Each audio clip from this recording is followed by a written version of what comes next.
Welcome, I'm Jon Caldara, president of the Independence Institute, and your devil's advocate. Later in the program, we'll be talking about roads and how to get them done. But first, our old friend, Dave Flaherty. Thank you for being here. Thanks for having me, John. Good to see you. Pollster Supreme. Yes. All right.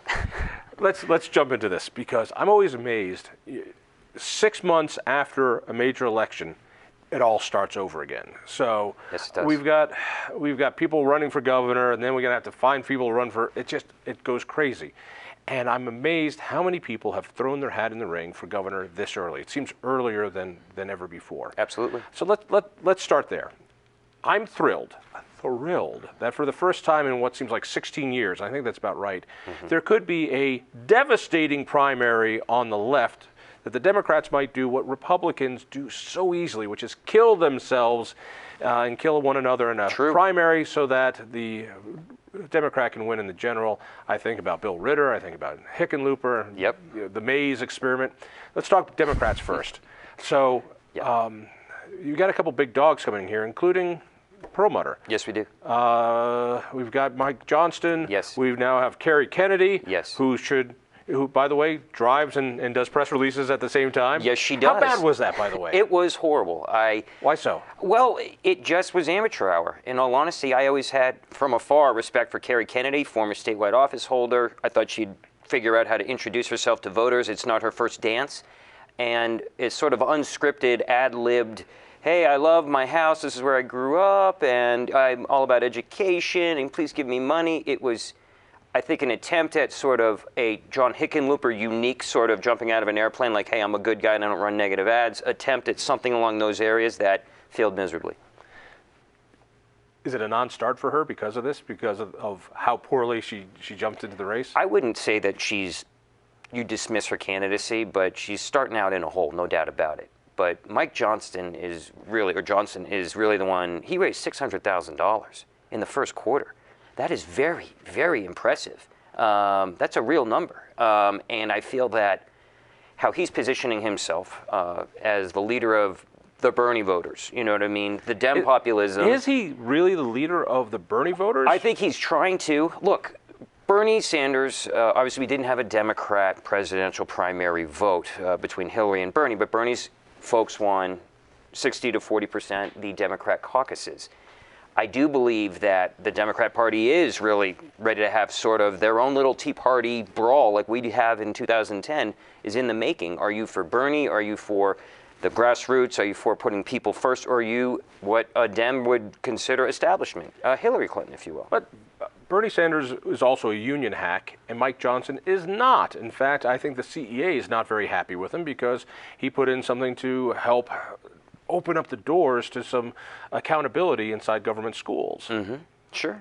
But, and believe it, the teachers' unions play big in the Democrat primaries. It really is a much bigger force of nature in a Democrat primary than it is obviously in a Republican primary. But I really believe Ed Perlmutter is the perceived frontrunner in our opinion. I think he is the one candidate Republicans should fear the most. He comes from the right district.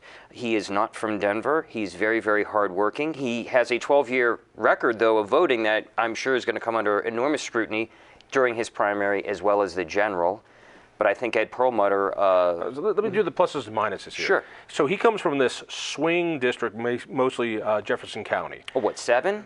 Yes, 7. Okay, I would not consider that a swing district, John. I would say it's a lean D, definitely. All right, but that's always been the area of the state you need to do well there. Yes. Traditionally. Yes. Cory Gardner being the exception. You need to do well there if you're going to win through the state. So that gives him a huge plus. Yes. He has that old-fashioned school, knows how to campaign, loves to press the flesh. Yes. You know, he and Mike Kaufman have a similar style. They will go out there and they'll knock on doors. Absolutely. They will talk to people. It is really retail politics, and a lot of candidates, they don't want it. That's awful. That's hard work. Absolutely. I think Ed actually enjoys doing that. That's a dangerous thing. On the plus side, he's been in Congress, and everybody hates Congress. Yes. It doesn't matter who you do. We haven't had a congressman become governor in, 60 years or something. Right. It's been a very long time. No, and I completely agree with you on Ed and what strengths he's going to be bringing to the table. At the same time, though, I fully expect their primary voters are going to be looking, are you as angry at Donald Trump and the Republicans as I am? Because I want to see anger. That is absolutely going to be factoring into who they decide to support in this election. And I really do believe that you'll see Ed, as well as Johnston, trying, and perhaps Kerry Kennedy, trying to tap into that anger and be like, I feel as angry as you. I can't stand the man. So these guys are going to start acting like Republicans and being angry? Yes, they I'm are. waiting for this. They're going to oppose everything. It's no, no, no. I mean, they're not going to work with the president. They're going to do all of the things Republicans did under President Obama. All right. Let's go to the Republican side. Sure. Now, this is going to be the usual Republican slugfest because that's what we do so well. Correct. So we've got Walker Stapleton, who likely jump in. Brockler has already said so. We've got Victor Mitchell, who's in. We've got the guy who runs DeVita, who's thinking about doing it. Right. There's all sorts of other names. Yes. Our Attorney General, Cynthia Kaufman, is looking at it. Is apparently looking at it. So mark that one up for me. I have one question. Out of all this crowd, who can win in a general?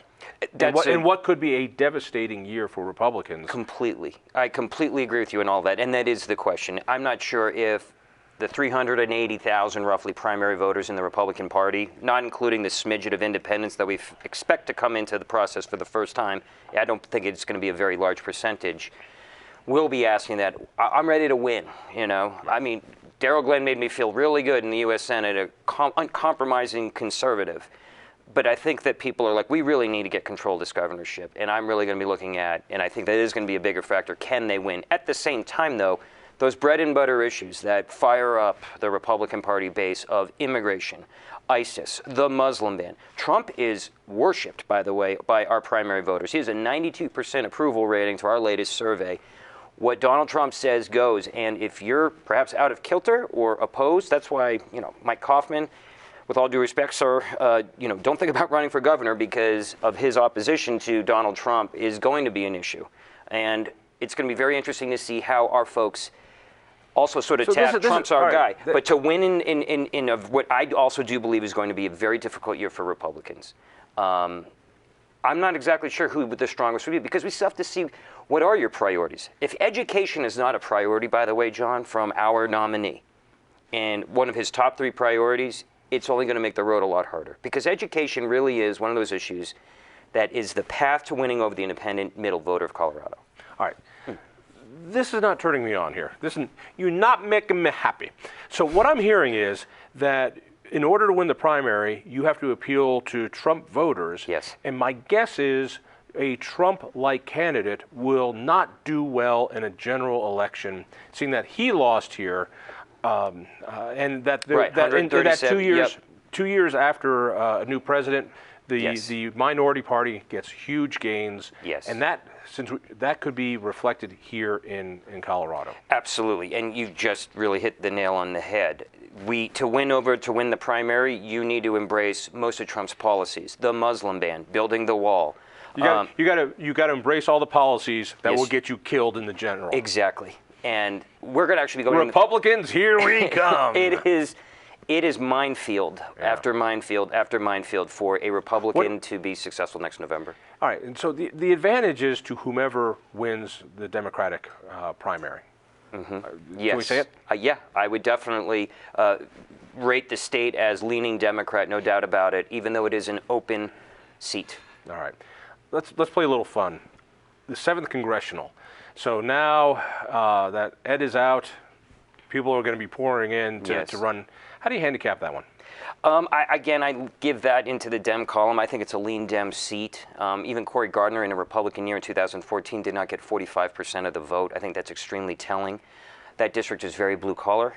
It leans Democrat. The independents in that district lean Democrat. And I just feel that, it's a D +5 +6 district that has the potential to be a D +12, like when, I believe a couple cycles ago when Jonathan Coors or Pete Coors, I forget which of the Coors gentlemen ran. Joe Coors, yes, who passed away.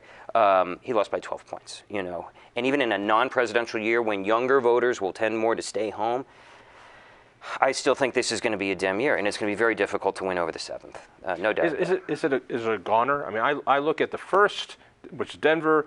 I look at Jared Polis's seat, and I go, you write these off. Yes. In the same way that El Paso, that's going to be Republican. Yes. Is that 7th congressional west of Denver? Is that now just it's not as gone as like Ken Bucks is in the 4th for a Democrat trying to win, but it's up there. I mean, it really is. It's just difficult ground. And in all honesty, if I was advising a Republican to run in that seat, we've worked for some Don Itterberg and some other candidates in the 7th over the years. It's just really, really tough ground, and I would honestly suggest take a pass on this one unless you are running, even though you know you're going to likely come up short if you have something else in mind down the road, like perhaps a Senate run in 2000, excuse me, it wouldn't be a Senate run in 2020, but just something else down the road. All right. Let's not forget, there's going to be an election this year. Yes. This is where school boards and city councils and perhaps a statewide tax increase for transportation. Yes. And the legislature, as we're working, has some Republicans who are signing on to a tax increase for, they can't say roads because most of it goes to either cities to do whatever they want or to transit, and then what's left over goes to roads. The contractors are looking at putting something on the ballot through the initiatives, and then there's, of course, what I'm doing to do roads without a tax increase. Right. I hear that this doesn't poll well, that is the tax increase for roads. The state has not been good on statewide tax increases. Has it changed? In odd election years, no, it has not.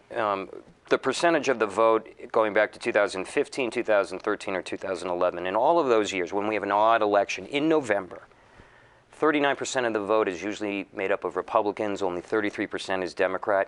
Folks that are 65 and older, which are tax adverse, they lived on fixed incomes, they do not like to see their costs increase regardless of purpose, whether it be for public education or transportation.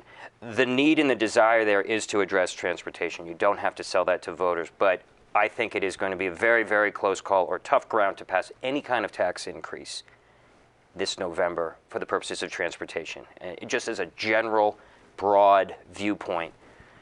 What about the idea of doing something without a tax increase, to go bond, build the roads with much better opportunity for voter passage, no doubt about it. Anything that does not include a tax increase, they will tolerate debt more than they will a tax increase, no doubt about it. Because the bottom line is, it's not the Democrats you're trying to bring along or the independents. It's the Republicans, and it's just better ground. Last question real fast. If you had a handicap, who's going to be the governor in a year and a half here? Oh, boy. Go ahead. Ed Perlmutter. Yeah. Thank you. Stay tuned.